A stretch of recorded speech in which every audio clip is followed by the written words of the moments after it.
মার্কিন president Donald Trump চীনা পণ্যের উপর নতুন শুল্ক আরোপের জবাবে এবার যুক্তরাষ্ট্রের পণ্য আমদানির ওপর পাল্টা শুল্ক আরোপের ঘোষণা দিয়েছে চীন। মঙ্গলবার এই ঘোষণা দেয় চীনের বাণিজ্য মন্ত্রণালয়। ব্রিটিশ বার্তা সংস্থা রয়টার্স এ খবর জানিয়েছে। একই সঙ্গে টেক জায়ান্ট গুগলের বিরুদ্ধে তদন্ত সহ অন্যান্য বাণিজ্য সম্পর্কিত ব্যবস্থা নেওয়ার কথাও ঘোষণা করেছে দেশটি।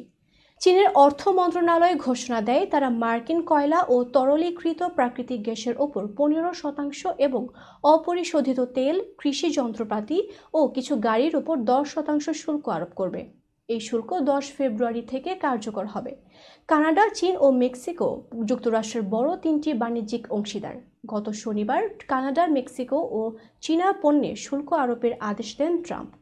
শনিবার এ সংক্রান্ত 3টি পৃথক নির্বাহী আদেশ সই করেন ট্রাম্প।